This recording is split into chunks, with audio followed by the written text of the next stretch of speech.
Chaque nuit, c'est la même chose. J'entends des murmures. Au début, ils n'étaient presque pas audibles et encore moins compréhensibles.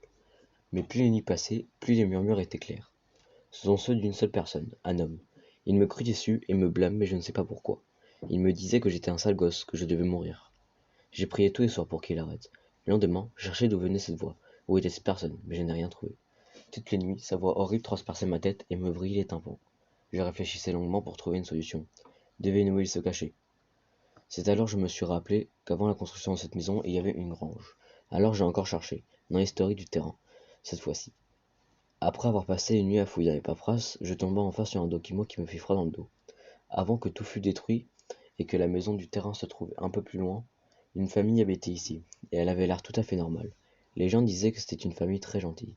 Mais la nuit, toujours à la même heure, soit minuit 13, l'homme de la maisonnette entrait dans un élan de frénésie. Il attrapait alors sa fille unique par les cheveux et la traînait jusque dans cette grange. Il la frappait alors si violemment que c'en était presque à mort.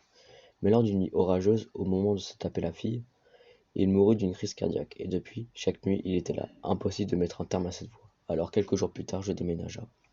Les jours s'enchaînèrent, tranquillement. Je pris un contact avec les nouveaux locataires du terrain, un couple de personnages âgés et leur fils. Ils étaient sur le point d'envoyer leur enfant à un hôpital psychiatrique parce qu'ils prétendaient entendre des voix.